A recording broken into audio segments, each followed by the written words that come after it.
Yun, pinagpalang araw sa lahat. Yung shoutout nga pala sa pinakagwapong driver. Yung araw nga pala ay bibiyahe kami sa Shopee. Pick up kami ng mga parcel sa Parañaque kasi nandun yung seller namin ngayon. Ngayong araw ay dumaan kami sa may River Drive. Solid talaga dumaan sa River Drive. Walang traffic at napakalinis. At yun, dumaan nga kami dito sa may Cavitex. Dito sa may Bacoor, Cavite. Yan. Kasi mas madali dito at wala pang traffic. Solid naman dito. At dito ay pagdating sa dulo ay coastal na. Malapit na sa may Parañaque. Labas na nito ay Baclaran. Pag dire-diretso mo papasay. Sa may kabila naman ay Parañaque. Diyan, malapit na kasi din yung seller namin kaya dito kami dumaan, napakasolid, diba? Pinagpalang araw. Maraming salamat sa nasa taas, Panginoong Jesucristo. Ingatan tayo lagi sa biyahe, sa bawat biyahe natin. Kaya maganda talaga may panalangin sa araw-araw. Sana pag-aalis ka pa lang para sa pupuntahan mo ay ligtas ka at wala maayos ka makakarating sa pupuntahan mo. Di ba? Sa panalangin pa lang natin natutuwan ng Diyos. Dahil isa yung pag-alaala sa Kanya. Para sa atin rin naman kaligtasan yun. Kung meron tayong ganon, lagi tayong iingatan ng Diyos. Kaya kayo, sa bawat pag-alis sa inyong tahanan o sa inyong pagpasok sa inyong trabaho, unahin nyo lagi ang panalangin. Kasi ang panalangin, ang number 1 natin protection. At sure tayong na maliligtas tayo. Sana makapahamakan. Yun, dito na tayo banda sa may toll gate. Ang boundary ng Cavitex papunta na ng Parañaque. Labas niyan, coastal na. Yun, nakalabas na nga tayo ng toll gate. Punta na tayo sa coastal. Yun. Diba? Napakaganda talaga ng kalsada dito. Napakaganda ng panahon para sa pagbiyahe.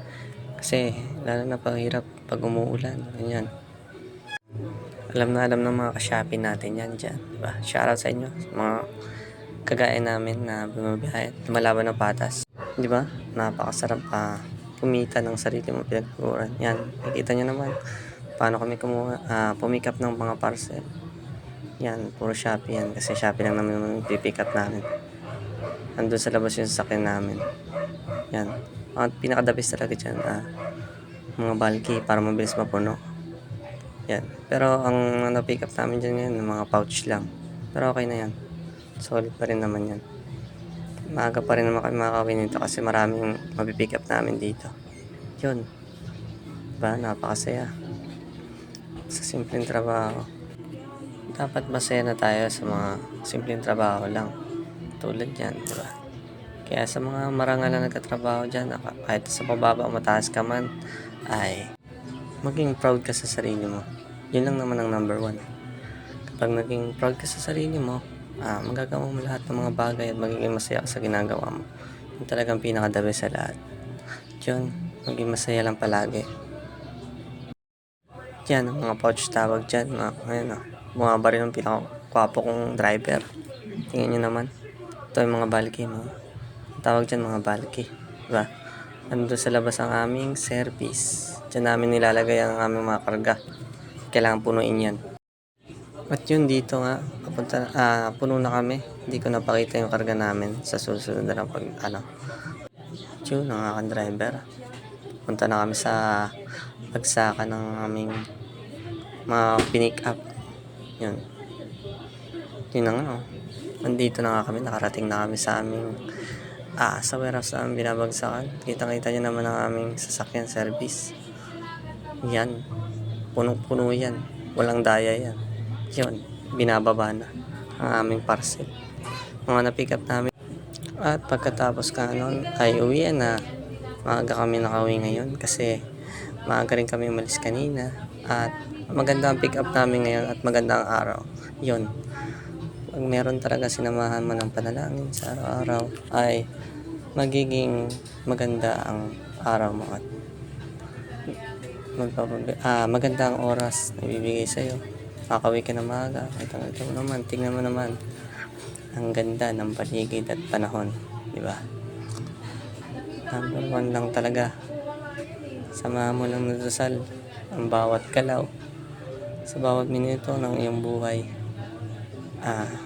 Magiging maganda at klaro ang bawat takbo ng buhay mo. Kaya ito kapatid, magpatuloy ko na kung anong ginagawa mo ngayon.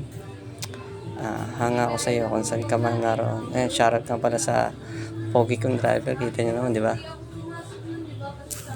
Kita mo naman bawat, ayan, pa Carmona na kami dyan. Kasi dyan yung daan namin pa MCX.